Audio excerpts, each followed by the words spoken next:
നേരത്തെ ഒരു കൂടിക്കാഴ്ച നടക്കുന്നുണ്ടായിരുന്നു. ആ കൂടിക്കാഴ്ചയ്ക്ക് ശേഷം AKG സെന്ററിൽ നിന്ന് രവി DC ഇപ്പോൾ മടങ്ങിയിട്ടുണ്ട്. AKG സെന്ററിന്റെ മുന്നിലെത്താതെ മാധ്യമങ്ങളെ ഒഴിവാക്കിയാണ് അദ്ദേഹം പോയത്. ആ ദൃശ്യങ്ങളാണ് പ്രേക്ഷകർ ഇപ്പോൾ കാണുന്നത്. മാധ്യമങ്ങൾ നിൽക്കുന്ന ഭാഗത്തു നിന്ന് വരാതെ മറുഭാഗത്തു കൂടിയാണ് രവി DC തിരിച്ചു പോകുന്നത്. 1 മണിക്കൂറോളം നീണ്ട ആ കൂടിക്കാഴ്ച, അതിലെന്താണ് ചർച്ചയായതെന്ന് അറിയണം. TV പ്രസാദ് പിന്നിലൂടെയാണ് പോയത്. മുന്നിൽ മാധ്യമങ്ങളെ ഒഴിവാക്കി പോയത് എന്തുകൊണ്ടാകാം? ഉറപ്പായും എന്ത് സംസാരിച്ചു എന്ന് നമ്മൾ ചോദിക്കുമെന്ന കാര്യമുള്ളത് കൊണ്ട് തന്നെയാണ് പോയത്. സുജിയ, ഇതാണ് AKG സെന്ററിന്റെ മുൻഭാഗം. സാധാരണ AKG സെന്ററിന്റെ അകത്തു നിന്ന് വാഹനങ്ങൾ വന്നാൽ പോലും ഈ റോഡ് വഴിയാണ് ഇങ്ങോട്ടേക്കാണ് വരാറ്. പക്ഷേ ഇതുവഴി വരാതെ നേരെ എങ്ങനെയാണ് പുറത്തിറങ്ങിയെന്ന് നമുക്ക് നോക്കാം. AKG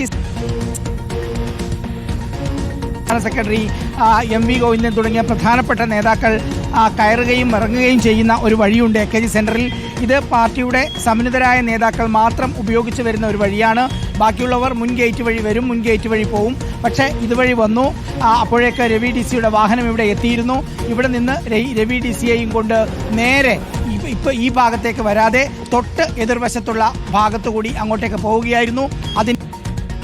എന്തുകൊണ്ട് അത് സംഭവിച്ചു എന്ന ചോദ്യം അവിടെ നിൽക്കുകയാണ്. എക്സ്ക്ലൂസീവായ ദൃശ്യങ്ങൾ പ്രേക്ഷകരിലേക്ക് TV പ്രസാദ് നമ്മുടെ വാർത്താ സംഘവും എത്തിക്കുകയാണ്. പ്രേക്ഷകർ ഇപ്പോൾ ദൃശ്യങ്ങളിൽ കാണുന്നത് രവി DC ആണ്.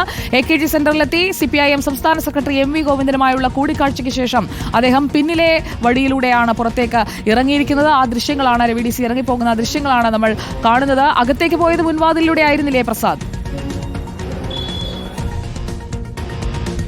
അതെ, അകത്തേക്ക് പോയത് മുൻവാതിലൂടെ തന്നെയായിരുന്നു സുജിയ. ആ സമയത്ത് മുന്നിൽ മാധ്യമങ്ങൾ ഉണ്ടായിരുന്നില്ല. ആ സമയത്ത് അകത്ത് MV ഗോവിന്ദന്റെ വാർത്താസമ്മേളനം നടക്കുകയായിരുന്നു. ആ വാർത്താസമ്മേളനം നടക്കുന്ന സമയത്തും രവി DC താഴെ MV ഗോവിന്ദനെ കാത്തിരിക്കുകയായിരുന്നു. മാധ്യമപ്രവർത്തകർ ഇറങ്ങുന്ന സമയത്തായിരുന്നു MV ഗോവിന്ദനൊപ്പം MV ഗോവിന്ദന്റെ മുറിയിലേക്ക് രവി DC ചെന്ന് പോയത്. അപ്പോഴേതാണ്ട് സമയം 4:45 ആയിരുന്നു. 4:40 വാർത്താ സമ്മേളനം കഴിഞ്ഞു. അപ്പോൾ ഏതാണ്ട് 5:45 കഴിയുമ്പോൾ 5:50 കഴിയുമ്പോഴാണ് രവി DC പുറത്തേക്ക് ഇറങ്ങിയത്. സാധാരണ ഏതൊരാൾക്കും AKG സെന്ററിലേക്കുള്ള വഴി എന്ന് പറയുന്നത് ഇതാണ്. മുന്നിലേക്കുള്ള വഴിയിലൂടെ പോകാം, ഇറങ്ങാം. പക്ഷേ സാധാരണഗതിയിൽ മുഖ്യമന്ത്രി, അതുപോലെ തന്നെ MV ഗോവിന്ദൻ, മറ്റ് പ്രധാനപ്പെട്ട പാർട്ടിയുടെ പോളിറ്റ് ബ്യൂറോ അംഗങ്ങൾ തുടങ്ങിയവരാണ് ഈ പിറകിലൂടെയുള്ള വഴിയിലൂടെ അതിലേക്ക് വാഹനമിറക്കി അതുവഴി തിരിച്ചു പോവുകയും ചെയ്യുന്നത്. പക്ഷെ അവരെല്ലാം തിരിച്ചു പോകുന്ന വഴി ഇവിടെ നിന്ന് പ്രധാനപ്പെട്ട വഴിയിലൂടെ തന്നെയാണ്. മാധ്യമങ്ങളെല്ലാവരും പ്രതികരണം എടുക്കുന്നതിന് വേണ്ടി അങ്ങോട്ടേക്ക് പോയപ്പോഴാണ് ആ കാണുന്ന ഭാഗത്തുകൂടി ചുമട്ടുതൊഴിലാളികൾ നിൽക്കുന്ന ഭാഗത്ത് കൂടി നേരെ എതിർവശത്തേക്ക് ഹസൻ മരക്കാർ ഹാളിന് അങ്ങോട്ടേക്ക് പോയത്. അതായത് മാധ്യമങ്ങളുടെ മുന്നിൽ പെടരുത് എന്നുള്ളത് തന്നെയായിരുന്നു രവി DCയുടെ ഉദ്ദേശം. ആ ഉദ്ദേശം വ്യക്തവുമാണ്. കാരണം സുജയ, CPIM കേന്ദ്ര കമ്മിറ്റി അംഗം EP ജയരാജൻ വക്കീൽ നോട്ടീസ് കൊടുത്ത ഒരാളാണ് രവി DC. EP ജയരാജനെയും CPIMനെയും വലിയ പ്രതിസന്ധിയിലാക്കിയ ഒരു സ്ഥാപനമായിരുന്നു ഈ DC പബ്ലിഷേഴ്സ്. കാരണം EP ജയരാജന്റെ സമ്മതമില്ലാതെ EP ജയരാജൻ്റേതെന്ന് പറഞ്ഞ് പുസ്തകം പ്രസിദ്ധീകരിക്കാൻ ഒരുങ്ങിയ ഒരു സ്ഥാപനം, അതിൻ്റെ ഉടമ CPIM സംസ്ഥാന കമ്മിറ്റി ഓഫീസായ AKG സെന്ററിലെത്തുന്നു. CPIM സംസ്ഥാന സെക്രട്ടറി MV ഗോവിന്ദനുമായി 1 മണിക്കൂറോളം കൂടിക്കാഴ്ച നടത്തുന്നു എന്നുള്ളത് ഏറെ പ്രധാനപ്പെട്ടതാണ്.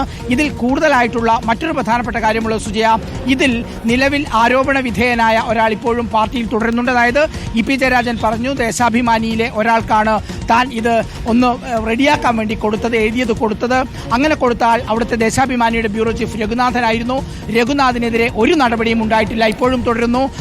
സുജയ, മനസ്സിലാക്കുന്ന ഒരു കാര്യം, ഇങ്ങനെ EP ജയരാജൻ വിശ്വസിച്ച് കൊടുത്ത ആൾ അത് DC-ക്ക് കൈമാറി എന്നുള്ളതാണ്. DC-യിലെ ജീവനക്കാരൻ ശ്രീകുമാറിന് കൈമാറി എന്ന് കണ്ടെത്തിയതിൻ്റെ അടിസ്ഥാനത്തിലായിരിക്കണം ആ ശ്രീകുമാറിനെ രവി DC പുറത്താക്കിയത്. പക്ഷെ അങ്ങനെ ഒരു ശ്രീകുമാർ മാത്രം വിചാരിച്ചു കഴിഞ്ഞാൽ EP ജയരാജന്റെ പുസ്തകം പ്രകാശനം ചെയ്യുന്നു എന്ന് അവരുടെ സാമൂഹ്യ മാധ്യമങ്ങളിൽ പങ്കുവെക്കാൻ കഴിയുമോ എന്നുള്ള ചോദ്യമാണ് ഉയരുന്നത്. അങ്ങനെയെങ്കിൽ അത് രവി DC അറിഞ്ഞിട്ടുണ്ടാകണം. ഒരുപക്ഷെ അറിഞ്ഞതുകൊണ്ട് തന്നെ ആയിരിക്കണം ഇന്ന് മാധ്യമങ്ങളുടെ മുന്നിലൂടെ വരാതെ മറ്റൊരു വഴിയിലൂടെ രവി DC പോവുകയും ചെയ്തത്. സുജയ.